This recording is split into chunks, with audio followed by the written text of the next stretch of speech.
द्विविध वानर पर विजय, विभीषण का प्रद्युम्न को भेंट देना।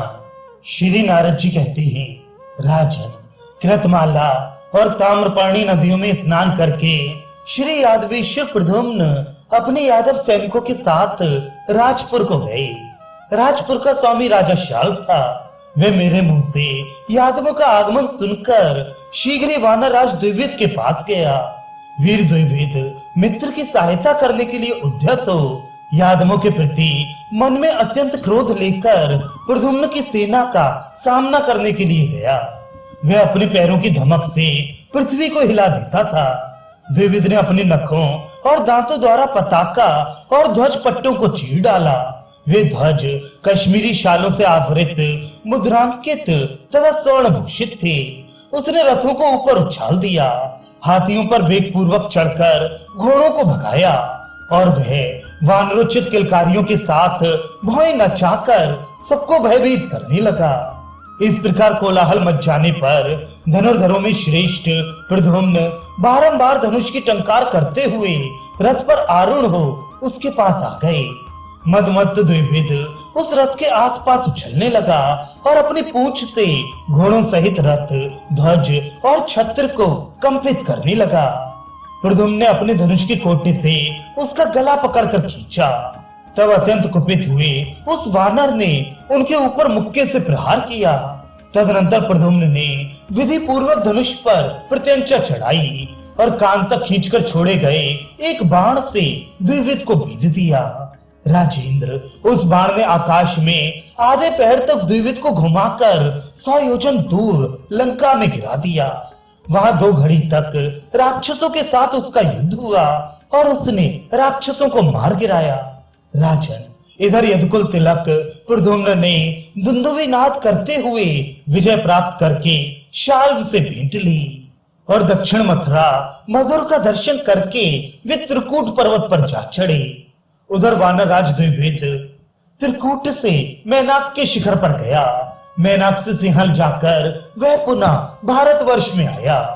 धीरे धीरे वानरेंद्र द्विविद हिमालय पर गया और हिमालय के शिखर से प्राग ज्योतिषपुर को जा पहुंचा।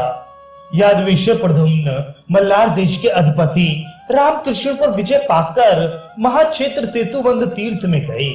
महावीर श्री कृष्ण कुमार प्रद्युम्न शतयोजन विस्तृत मकरालय समुद्र का दर्शन करके उसके तट पर जाकर ठहर गए। वहां सामवादी भाइयों और अक्रूर आदि अपने यादवों को बुलाकर योगेश्वरेश्वर प्रद्युम्न सभा में उद्धव से बोले। प्रद्युम्न ने कहा, भोजकुल तिलक मंत्रीवर उद्धव जी, परम तेजस्वी लंकापति विभीषण इस द्वीप का राजा तथा राक्षस समूहों का सरदार है। यदि वे शीघ्र भेंट न दे तो बताइए यहाँ हमें क्या करना चाहिए। उद्धव जी ने कहा, प्रभु, आप देवाधिदेव पुरुषोत्तम हैं, आप ही परमात्मा श्री कृष्णचंद्र हैं।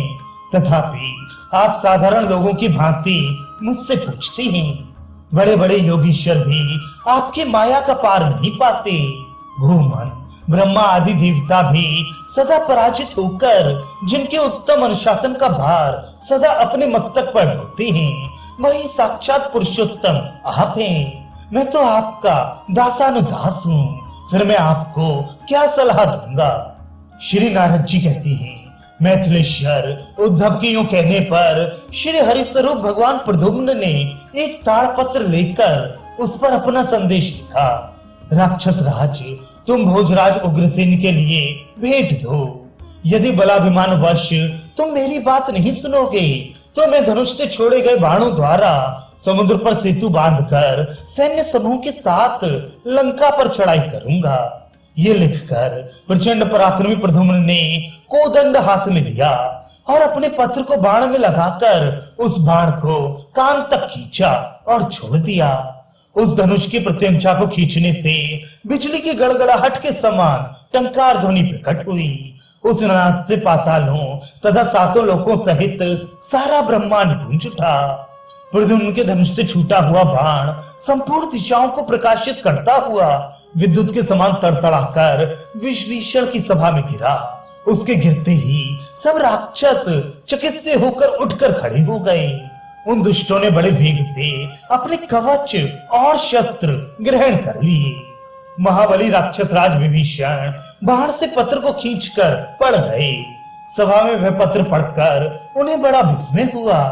उसी समय उस राजसभा में शुक्राचार्य आ पहुंचे।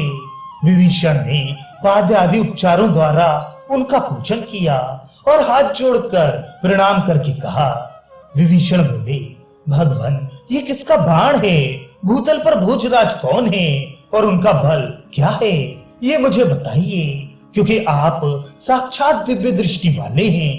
शुक्राचार्य ने कहा, राक्षस राज, इस विषय में पुराण वेत्ता विद्वान इस प्राचीन इतिहास का वर्णन करते हैं, जिसके सुनने मात्र से पापों का नाश हो जाता है। पूर्व काल में ब्रह्मा जी के पुत्र सनक आदि 4 मुनि तीनों लोकों में भ्रमण करते हुए भगवान विष्णु के दिव्य लोक में गए। वे नंगे बालक के रूप में थे। उन्हें शिशु जानकर जय और विजय नामक द्वारपालों ने, जो अंतःपुर में पहरेदार थे, बेंत की छड़ी से रोक दिया। वे श्री हरि के दर्शन की लालसा लेकर आई थी।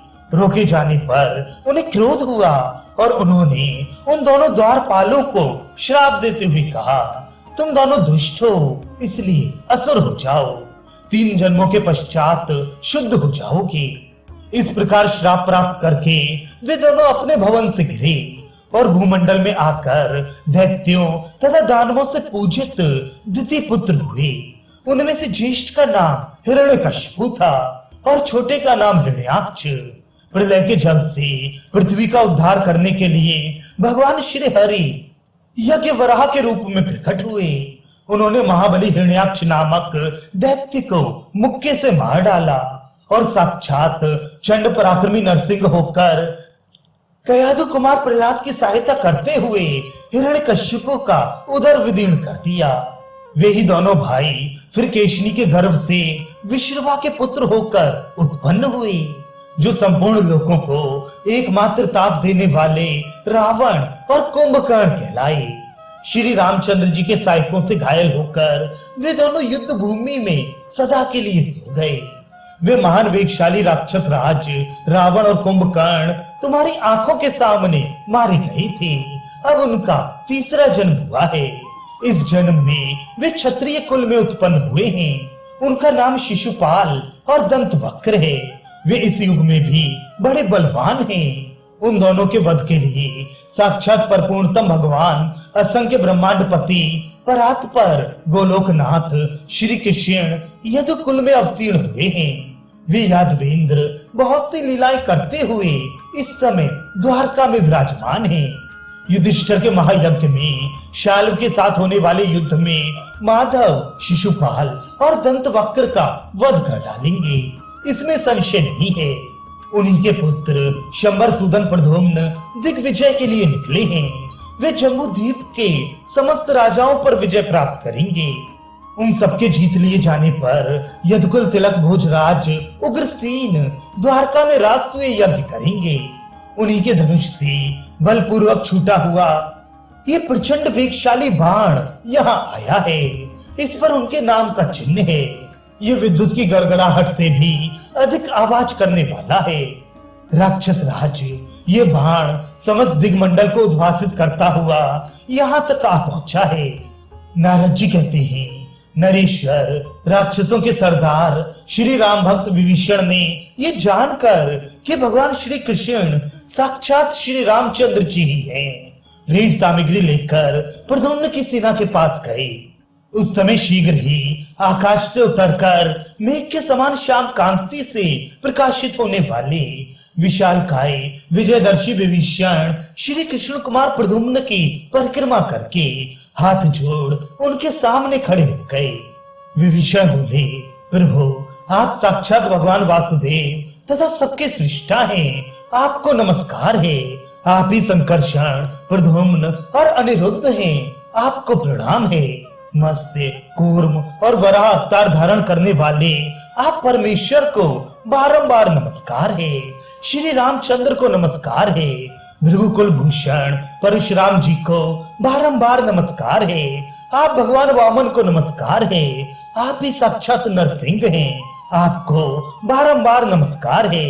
आप शुद्ध बुद्ध देव को नमस्कार है। सबकी पीड़ा हर लेने वाले कल के रूप आप भगवान को मेरा नमस्कार है। श्री नारद जी कहते हैं, राजन, यूं कहकर दूसरों को मान देने वाले विभीषण ने श्री हरि के पुत्र प्रद्युम्न का बड़े भक्ति भाव से 16 उपचारों द्वारा पूजन किया। उस समय उनकी वाणी गदगद हो रही थी। फिर परम संतुष्ट हुए प्रद्युम्न ने उनको वैराग्यपूर्ण ज्ञान, शांतिदायिनी भक्ति तथा प्रेम लक्षणा परानुरक्ति प्रदान की। साथ ही ब्रह्मा जी के दिए हुए परम दिव्य पद्मराग निर्मित मस्तक मणि तथा पुलस्त्य पौत्र कुबेर द्वारा पूर्व काल में दी हुई रत्नों की दीप्तिमती माला प्रदान की। फिर चंद्रमा की दी हुई चंद्रकांत मणि तथा उत्तम पीतांबर परम प्रभु प्रद्युम्न ने उन्हें अर्पित किए। तदनंतर महाबली राक्षस राज विभीषण प्रद्युम्न को प्रणाम करके उन्हें भेंट देकर अपने पार्षद गणों के साथ लंकापुरी को लौट गए।